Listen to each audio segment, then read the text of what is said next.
on this episode of Ice Vikings. Kind of a shitty crack. There's no fish. Somebody been lifting our nets. What's behind you, Devin? Whoa, whoa, whoa, whoa, whoa. No sane person would do this. Come on, fishy, fishy, fishy. This is real fishing. I'll kill you! Woo, steampunk pirate. You gotta be a little crazy to do this. Why do you want to come out in 40 below and push it? Woo! That is very good fishing. It is worth it if you're catching fish.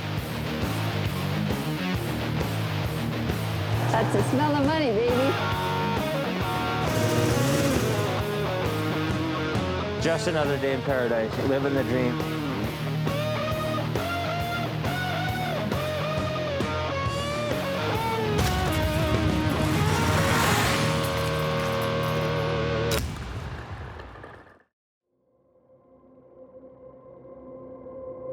You can see the crack. If you look down, it's really starting to work now. Lots of power. It's the final day of the fishing season, and Jean and Candace aim to finish their quota. Anything unfilled is considered money out of their pockets. But first, they have to get to their nets. That looks good. You gotta smash it down. It's the only way you can get across. My good wife, Candace, will walk across. Then I only gotta worry about me, right? If I'm in the bombardier. So then she's got a good insurance policy, so Don't need me positioned. you're good. Just go on the other side and, yeah. Crossing the pressure ridge this late in the season is extremely dangerous, as the melting ice is getting weaker. Not only might they not reach their nets, but the bombardier could sink to the bottom of the 40-foot deep lake.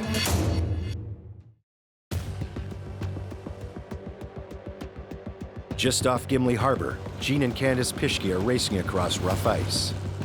This season they struggled to find fish to make their quota, but they think they finally found the perfect spot. They're going to check their nets to see if they're right, if they can get there. Not good. No, not good at all. A pressure ridge blocks their path. Sure not ideal.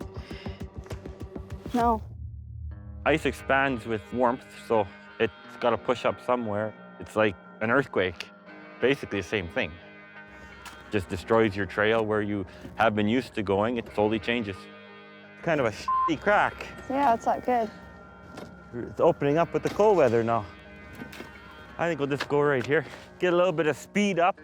Snowmobiles, you can go just about anywhere. Not so much of the bombardier. You can have big, big problems, and well, let's see what kind of problems I can get myself into. Candace crosses the crack with her snowmobile, hoping to spot any unpredictable ice for the bombardier. You don't want to have problems like half a bombardier hanging in it, and then you got to go and get it pulled out. Bombardiers weigh over 1.5 tons. Crossing over a weak part of the ice can cause them to crash through. Jean cranks through at full throttle, hoping the momentum carries him across the weak ice.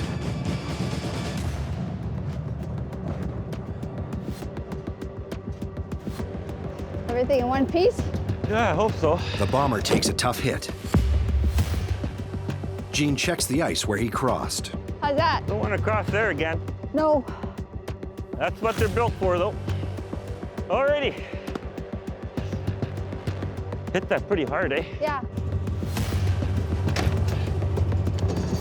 Safely over the crack, Jean and Candace head out to their lifting caboose.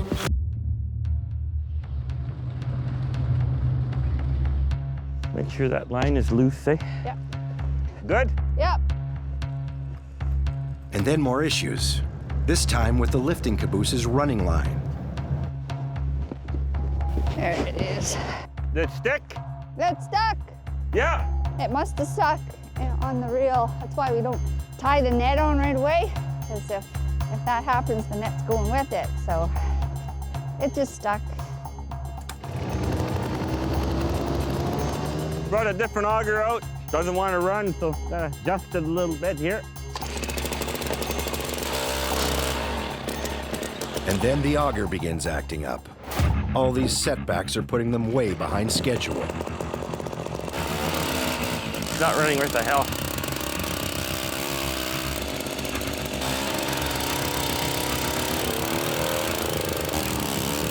Kijiji fails. Sometimes you win, sometimes you lose. I think I lost. Everything gets harder this time of the year. I was hoping there'd be better fish than what there is. Much later than they hoped, it's time to lift their nets and see if they've finally found a spot where they can land a huge haul. Something big coming, I think. Our first cluster. That's pretty good. Looks good. That's what I like to see, where we're both busy, not just one person watching the other. I watch you all day long, baby. Hands are sore. I got arthritis in my hands and feet. Some days that you're just dreading going out. It affects the way you walk. It affects what you can do with your hands. And with fishing, hands are everything. You have to think about how many nets that you can actually do a day now and how much fish you can actually pack, process, like headless and stuff like that. Gene has battled with the pain of his arthritis for years as he awaits for a possible operation. I don't look too much forward in fishing anymore where I used to. Don't know how much longer I'm gonna be going. You know, you don't want to believe it. Still hope, you still look forward to the day where you got no pain. Ah, that's a bonus. You don't mind getting a bonus like that at the end of the net. Makes it worthwhile. Their new spot pays off and they're making progress on their quota.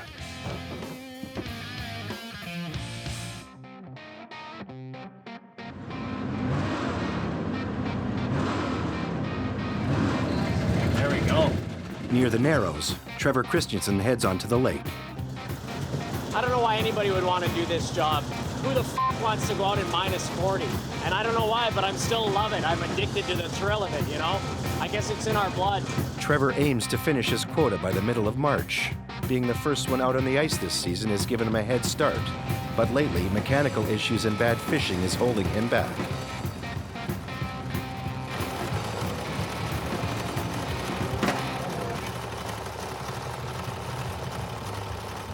There we go. PTOs are all such a pain in the ass. Previously, they had issues with this same PTO. The PTO's loose. Chris and his crew attempted to fix it, but it's come loose again. It's the same problem we had before. The L bracket on that's holding the PTO in place, that spinning black thing there, came loose. Trevor and Pete attempt a quick fix to the PTO, hoping it doesn't get any worse and it'll hold a while longer. The bombardier's loud as it is, but when you start to hear something that's really loud, like abnormally loud, you have to just stop and turn it off right away. That thing could spin itself right loose and come off, and then our day is shot. And worse than that. The power takeoff, or PTO for short, is an old system of powering an auger. It's run off the Bombardier engine and drives a belt at 3,000 revolutions per minute. It's incredibly dangerous if you get a hand or limb caught in it. My dad brought that down to the shop, and they replaced the L bracket, except they just weren't tightened enough. Because the PTO is driven off the engine, if the engine is running, the PTO is moving as well. There's no way to shut it off. You could see on the back the PTO was spinning like this. It was wonky. So me and Pete just tightened it up. Well, we're gonna start our day. We haven't lifted anything yet, so we're gonna travel on and we're gonna try and do something today.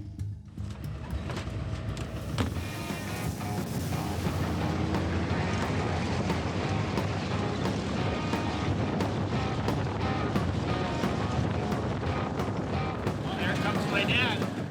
Trevor's dad, Chris, and his crew are heading to their nets, which aren't far from Trevor's. I'll kill you!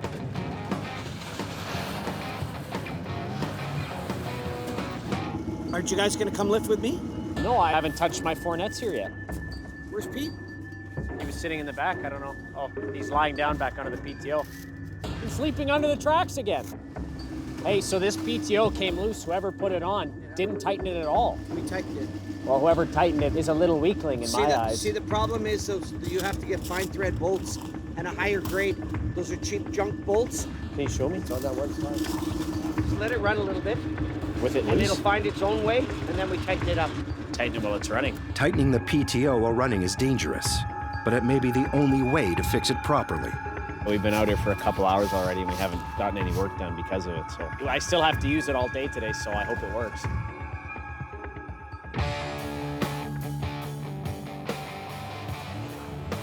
So what do you want me to do? Just let me tighten this. Is yours turning right now? No. A few weeks earlier, the Husavik crew discovers their snowmobile broken. It's this that's broken, this bracket snapped off here, which made the shock useless. Typical. Now stuck back at the shop, the Husavik guys take apart their snowmobile. It appears to be a broken track. Not wanting to waste any time taking it to the shop, they decide to take it apart and try and fix it themselves. It hasn't been apart for a while, so I'm gonna have to use an impact gun to try to break it loose instead of a hand ratchet. Let's see if this works. It's gonna get loud. They use an impact gun to remove the tracks of the snowmobile to see if they can find where the issue is. Ready? Yep.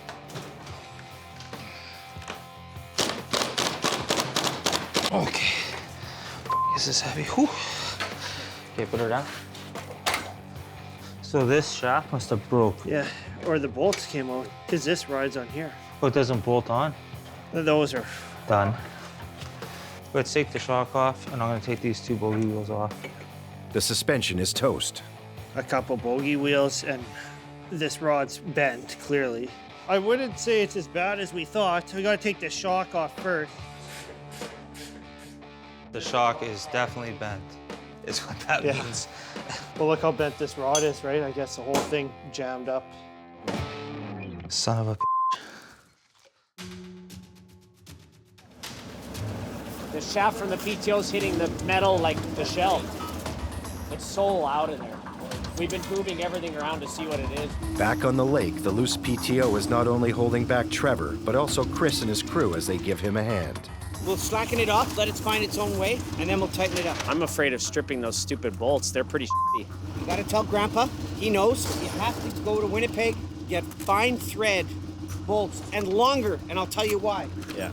Because you have to have a nut on top of a nut. This is what I used to do on my bombardier. So that nut locks down the other nut. Yeah. Otherwise, every time you drive, this thing's gonna come loose. Those PTOs are just, you saw the other day, when does it break? When it's the windiest and coldest and you need to go do something. It's nothing Trevor grew up with, but I'm the one who's showing everybody what to do with it. I just don't want nothing to do with it anymore. See, come here. Watch. Shut it off. Start it up. Wait, don't do that.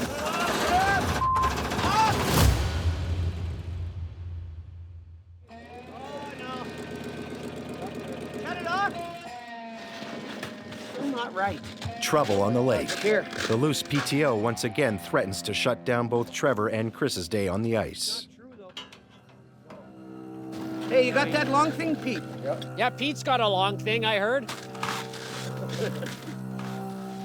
Chris figures it out. Okay, that's tight. Come back here, we'll loosen it. Where did everybody go? Hey! Yeah. Come here! It's up there. Who, me? Tighten them. So what are you gonna do now? We're gonna start it up when they loosen it just a little like we loosened it last time, Pete. And then you're gonna watch that shaft, and we're gonna move it until that shaft Is running true, yeah. Wonky is the word of the day. We're not gonna lift any nets today after all. There's a little L bracket holding that spinning PTO in place, and it came loose right away. You could tell in the bombardier, it was super loud. We used to have to pull that off and give it a half turn, and then try to see it on wonky. Then we pull it off and give it a quarter turn. That way it got put into all positions. Yeah, right. But this, I am so sick and tired. Because the PTO runs off the bombardier's engine power, it needs to be perfectly balanced to run safely. Other way, Pete. Tight, I can't move it. Turn it off! We've been out here for a couple hours already, and it was fixed the other day. Start up. How's that? I guess I'm learning anyways. I mean, it's not a bad thing, and it's not a terrible day out, so. But I wouldn't mind getting some nets lifted. Why would it be wonky if you just put this new thing on? Wouldn't you got it on there true? Oh. I learned something today. As long as I can learn something every day, because I'm always making mistakes anyway, so. This thread's on right around the outside of that 1-inch shaft. See, look at, come here. Yeah, yeah. So this has got a thread on it, and you'll watch it. This has got a thread on it.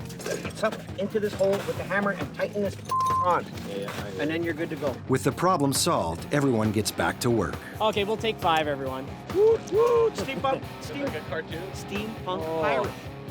It's 10 o'clock already. We gotta get to work, man. We left at like 7. We haven't done anything yet. All right, let's go have some fun.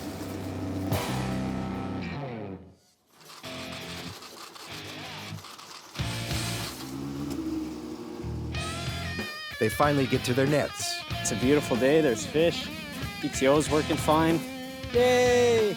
With 3 hours wasted due to the PTO, they work extra hard to make up for lost time. A successful day of fishing for Trevor and crew. Awesome.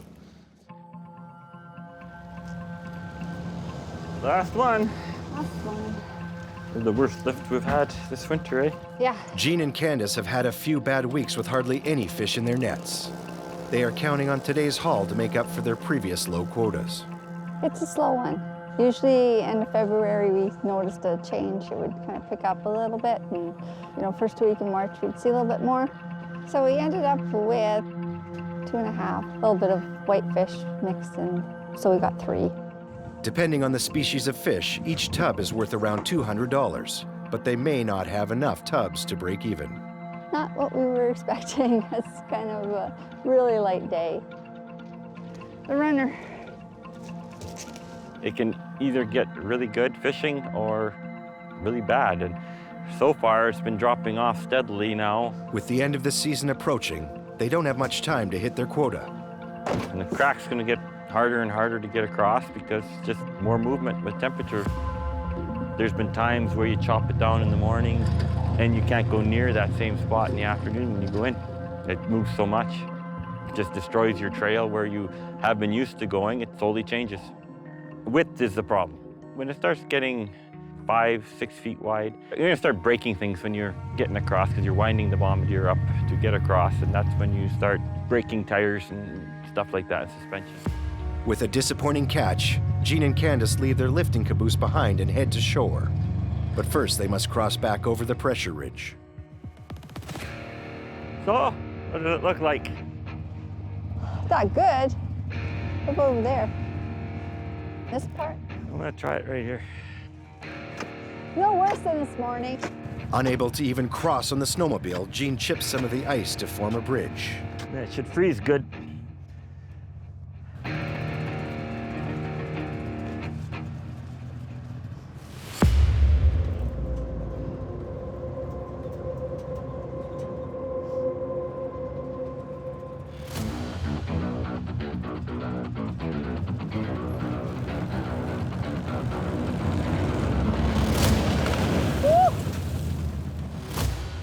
The bombardier makes it across safely.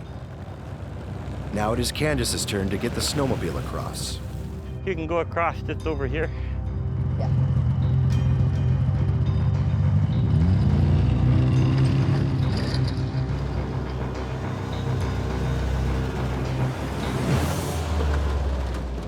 Perfect.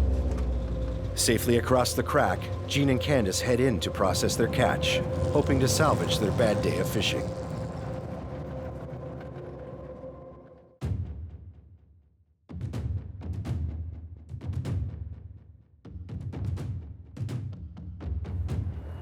Got quite the incline here. In Husavik Bay, Mike and Justin have their snowmobile back on the ice. They're hoping it doesn't break down again as they attempt to pull out one of their ice shacks. Oh, I'm gonna try to push you. I think it'll be completely useless, but just hold on. Okay, give her.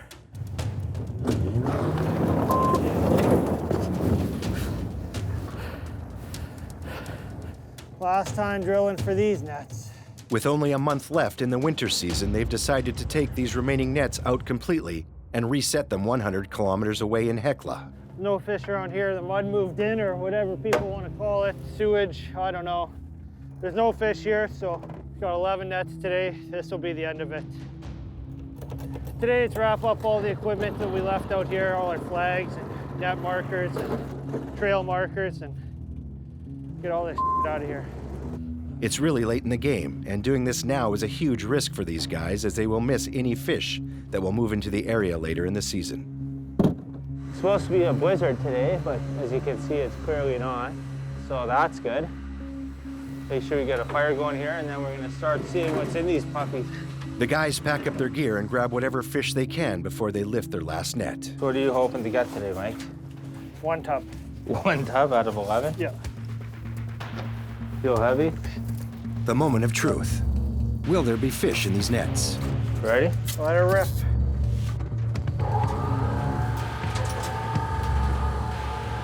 Yeah, that looks real good. Where the hell? How could there be no fish in here after this long?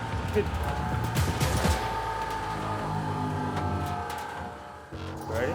Let her rip. Yeah, that looks real good. How could there be no fish in here after this long? 7 miles from Husavik Bay, Justin and Mike are pulling out their nets permanently from this area and resetting them in Hekla. But are they making the right decision? This is kind of what we expected. This is probably the muddiest I've ever seen since I started fishing. Mud is another way of saying algae. Wherever there is algae, there won't be fish. Fish don't like algae. So this is what, 3 weeks old probably? Yeah. 1 fish. Smells like looks like Smells like Thank God these are coming out. It's been a 3-month stint of wasting time here. Should have just went up north in January and said, screw this bullshit. As long as the nets are out today, if I get 2 tubs of fish, I don't care. At least I'm not driving back here.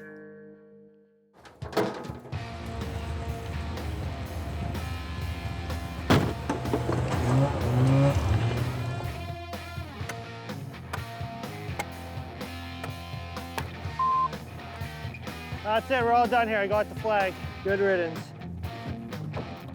Thank God the day's over. Concentrating on a lot less nets is a lot less wasted time. Well, there's 0 wasted time now. Big weight off our shoulders because we kept having to bring the equipment back to Gimli to fish these nets, so now we can just leave everything up north in Hekla.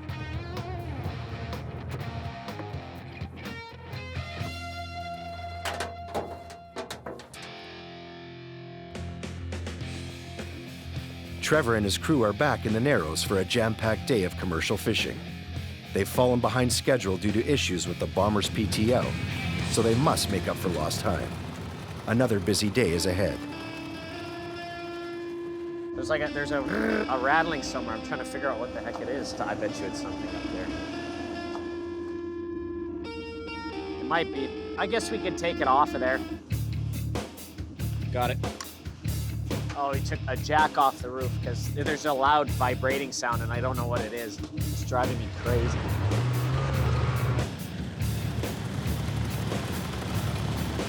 The loud vibration in the bombardier continues, but Trevor decides to carry on as he can't afford to lose any more time. God, it's loud. I hope there's fish like last time, then I might be able to finish up soon and actually pull these up. Hopefully there is. Ooh, it's catching down there, I think. Well, that's not bad. Okay, well, I'll pick this out for now. I was hoping for a little more pickerel. There's a lot more of these around now, I would say. Some tulibi. And it's definitely not bad fishing, but it seems to have dropped off quite a bit. I was hoping that by next week I could have everything pulled up. It's actually not looking that bad. Trevor and Riley lift their second net, hoping it'll be as successful as the last. Ooh. This one's not looking too good. Come on, fishy, fishy, fishy. Somebody been lifting our nets? I hope not, in all seriousness. But I think I would notice. With a value of a few $100s per tub, it's not impossible someone would steal his fish. But with no one around for miles, it could be just a bad net. Well, there's no fish. Either way, Trevor is falling behind on his quota, and the end of the winter fishing season is quickly approaching. Not good for this crew of ice Vikings. Things are not shaping up very nicely. I don't have any fish yet, and I don't see one yet. Wow. We're gonna have to go start on my dad's gang. Might as well just pull this one back under. There's nothing yet. No, it's a piece of ice. I thought it was a fish. Ooh! All right, I'm just gonna get you to pull this one back under, Riley. All right. Trevor can't shake the thought of the empty net and what could have caused it. I hope nobody came out and lifted my net. I don't think somebody would do that. A huge blow to finishing his quota early like he planned. I can always just go to my dad and just steal some fish off him. Down you go. Catch some fish, please. It happens, right? Like fish could have dropped off, it could have moved somewhere else. Whatever, it's disappointing. We're just kind of starting our day too, so I'm a little bummed out. We're gonna move on and we're gonna actually go try one of my dad's nets. See how that goes.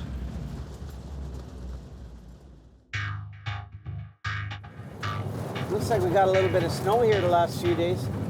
Meanwhile, only 2 miles down the lake, Chris and his crew are heading out to start their day as well. Like his son Trevor, he's also experienced setbacks due to faulty equipment. I'm not gonna panic about the breakdowns anymore. I'm just gonna kind of go with what breaks, and then we've always got another bombardier to rely on. It's so much less stressful to have a backup. Chris and crew must cross dangerous ice on their way to their nets.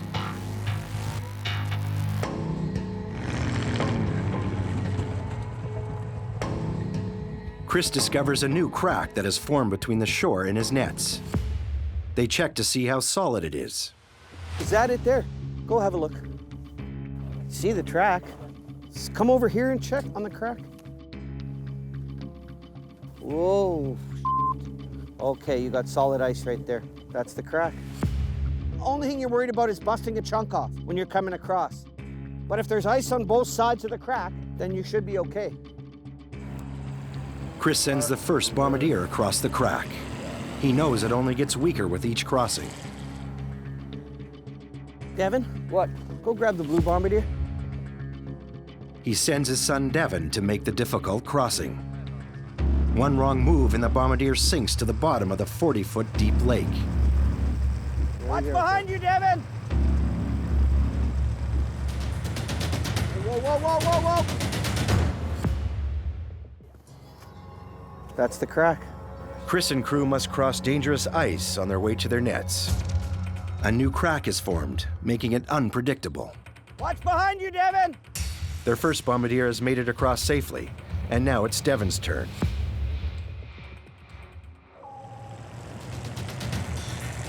Whoa, whoa, whoa, whoa, whoa, whoa!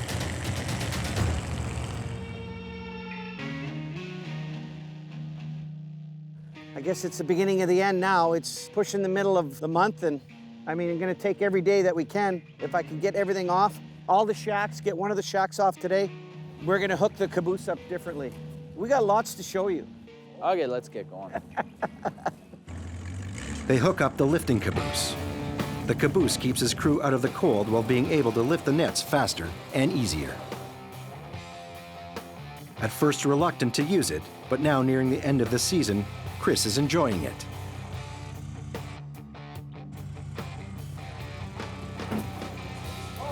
Don't you get splashed down there? Oh, I don't get splashed.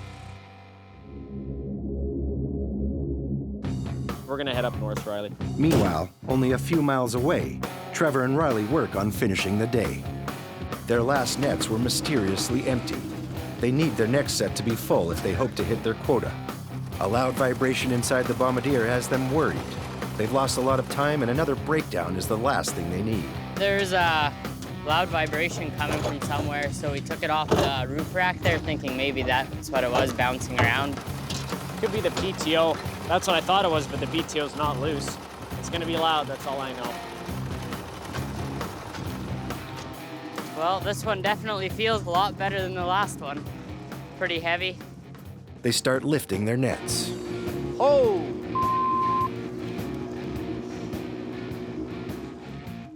Wow, awesome, like crazy good. That is amazing fishing. Yeah, this is beautiful. In the future, I do want to expand my operation a lot. With that, there comes a lot of challenges and a lot of financial burden and a lot more stress. I kind of look forward to that. I see the opportunity, and I'm not content sitting around. I'm pretty ambitious, and there's a lot I still want to do.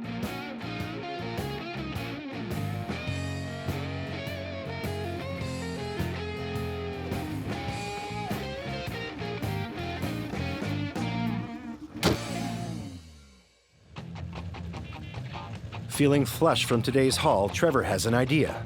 We figured we'd stop and see my dad on the way back, and I got a few questions for him, so I figured I should stop in and say hi. Hello? No soliciting. We don't want any. I was gonna go see Kent, Why? give him a down payment for a lifting caboose. What do you think about that? I don't think it's a bad idea. What size should I? Well, that's just it. This one seems too big for me, don't you think? I would suggest that you get a chance to use this thing this winter and see for yourself. Well, if it works for you, why wouldn't I just order the same thing but a different size? Because if I tell you what to order and it's not what you want, then it'll be what I told you to get. And I don't want, like, my dad telling me what I think I want, and I'm not going to be here to tell you what you want. Well, I'm gonna go talk to him now anyways, just No, to... doesn't hurt to talk. Talk's cheap. Bounce some ideas back and forth. And Okay, yeah, I'm gonna right. go see him then. okay. All right.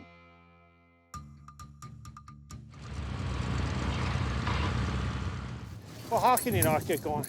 Mike and Justin made the decision to move most of their nets out of Husavik Bay and reset them in Hekla. Why is this every time? Hold on. It's been several weeks up in Hekla as they've slowly transitioned their gear 100 kilometers north from their usual home base.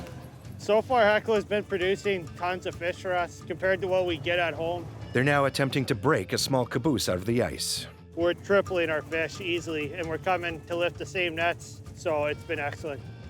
Blowing at least 30 today, probably even gusting more on the island. The wind chill's below minus 30. I don't know why this gets stuck here all the time. Like, what is it stuck on? It's not stuck. Every day, this is what, do this, and then you're frozen and exhausted. You can't pull it off bare ice. Every minute wasted pulling out the stuck caboose is burning daylight. You ready? Yeah, give her.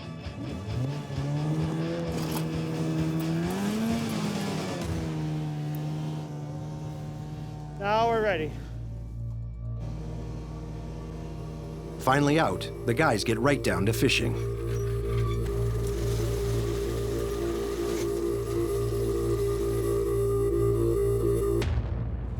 Is there a lot of tension on it?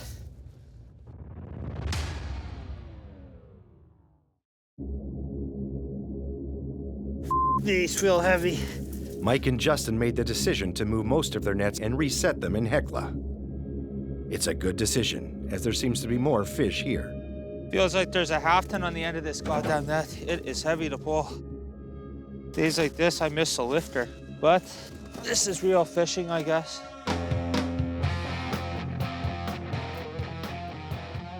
This net looks like we fished it for 10 years already.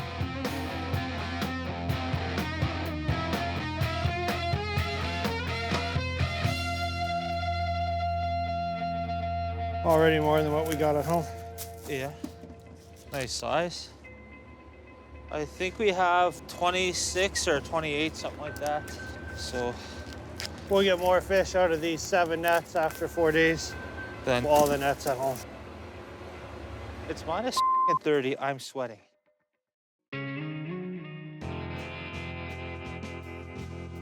I gotta warm my boots up for a sec. A little bit cold.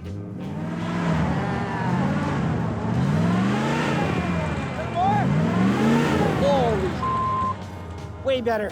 If I told you to put your hand on my warm pipe, don't get the wrong idea. Okay, let's go get that caboose. You're gonna take the front of the blue bombardier, grab a strap, hook on the front, and pull it out of there, right?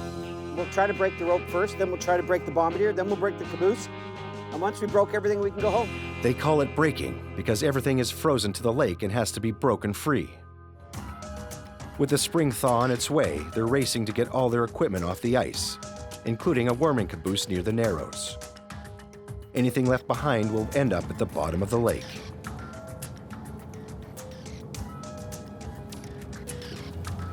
The hitch is, you can see it's bent on both places it pivots. Is that hitch twisted and it's spread at the end? It's got to be fixed proper. Well, take her home and fix her up. So you guys go in and unload. We're gonna have to hook the bombardier trailer up, and I'll just go straight and you guys can come beside me. The crew is hauling in the first of their lightweight cabooses, marking the beginning of the end of the season. Don't spin! Spinning just gets you stuck quicker.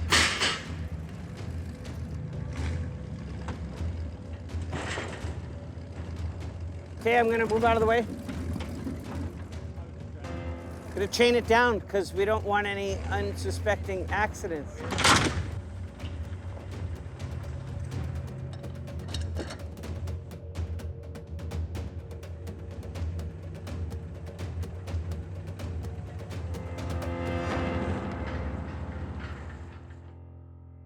Just a few miles south, a heavy wind and plunging temperatures make things tough for Mike and Justin. Nice petrol though. Yep. Tulubi petrol. I know. Unbelievable how many tulubi can be in the water. But the huge haul of fish has them in good spirits. I noticed you got some new pants today. I know. My green spandex Oilers, they're a little tight. It looks like you crawled into the vacuum sewer. Give you $10 if you bend down. What, so you bend down? How come not when you're orange ones? 90% is ripped down the My legs are so tight. Probably can't feel up. Everything's a big joke. I think they fit excellent, so I probably can't get them off the ski pants, but I'm gonna keep this as one outfit. It can probably stand up straight without me in it. Whatever he prefers, I guess. I'm not gonna judge, but I can't make fun of him too much because I need to come to work tomorrow. Justin's just embarrassed she can't fit into them anymore. You'll be lucky if you saw blood flow at the end of the day to your feet. So we all can't look as pretty as Justin. Can't all look like a model like me, right? And that's time to eat. With their big catch under their belts, the guys have worked up an appetite. Vacuum sealed, just like Mike's pants. But at least we got some fish. And I got to spend the day with my friend Mike. That's worth it. Cheers to the Echo hot dog. Doesn't even taste fishy.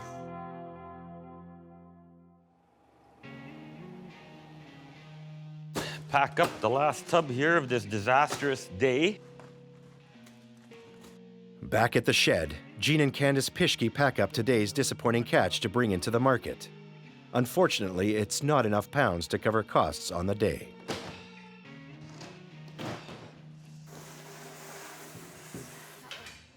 Yeah, it's not a great day. You be doing just about any kind of job and you don't have the investment involved here. You got the paper filled out? Yeah, paper's good. Trying to put the day behind them, they hurry to get the fish to market before it closes. Hello. Oh, hi. Okay. Thank you.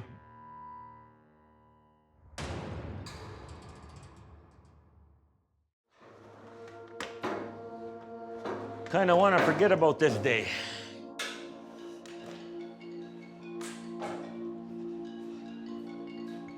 Hello. Oh, hi. An unexpected call puts the day in new light. Right on. Thank you. I'll be waiting for it in the mail then. Okay. Thank you. Bye. It's been tough. You don't really realize it when people say that they have arthritis. You just go, yeah. It's all good, you know? But when you're living through it, it's tough. When a fisherman doesn't want to see fish in the net, you know, your time is almost over. I got no strength in my hands, and I'm not used to that. And I've been working with 30% strength of what I used to. Dr. Todd just called. And? They're sending out a kind of a package for me to fill out for pre-surgery. Optimistic, they're gonna fix me up, they're gonna fix my other hand up. Yay, June 17th, I get worked on. Oh, how about spring fishing? I guess you get a couple weeks in. A couple weeks in, hopefully, but yeah. As glad as they are to hear the news they've been waiting for, the timing of the operation calls many things into question, including whether or not Gene will be able to fish next season. Energized by the good news, Gene and Candace load up and head to the fish market.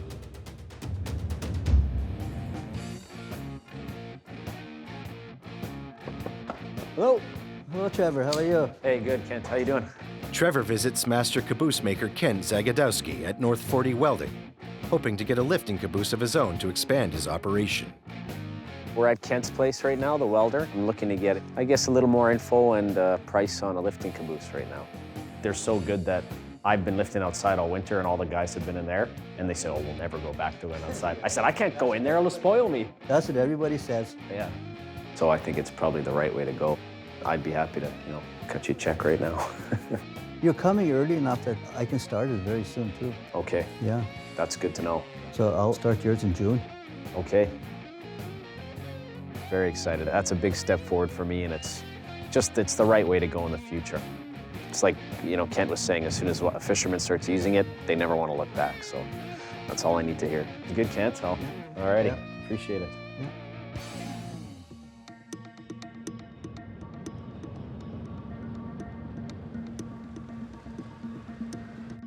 Hi, guys. Jean and Candace arrive at the fish market to sell today's catch. They hope to just cover their expenses on the day. We're at Freshwater Fish Selkirk. This is where we bring our fish after it's packed at home. We're direct delivers. So we bring it here and they dump it into the totes for Freshwater, the main company in Winnipeg, Transcona. Hi, John. Hi, Candace. Hey, John. Hi, Jean. How are you doing? Not bad. Anything happening here? No, nothing at all. No big shots of fish coming in? Not really now. It's dropped off quite a bit right now, but You can finish off strong, eh? And then you don't have to be out there on the 30th. Mm, I don't want to be out there. I want to not when it's... be done. Okay. Have a good day. Okay, same Yep. to you. Thanks. See you. See you, John. Yeah, Have a good bye. day. Now, all they can hope for is more fish in their nets and hitting their quota for the year. Already decided I'm going to set on Monday or Tuesday. I got to do something. The last few days of fishing has been not very good. My wife and I were on the smaller end of it, but it still affords you a good living. It depends on what you put into it, of course, but it pays the bills. I like my life right now, if that makes any sense. I like what we're doing. If I can get my health straightened out, I will go out fishing a bit harder again, because I do like the challenge of always catching more every season. But, this last few years kind of kicked a little bit. You just have to take it as it comes. You're faced with a lot of different challenges. The days is never the same. Like, every day is different. You're faced with a different challenge. You're faced with a different situation every day. It's a real feeling of accomplishment at the end of the day. It's fun. On the next episode of Ice Vikings. If this is the start of the day, it's going to be a long day. I guess we augured where we left it. Kind of froze down. God damn it, bumps. Tires are spinning. It's not good. Oh, It's looking like a little bit of a cluster. They hit a ledge of ice, got over top. We are miles away, going totally the wrong direction.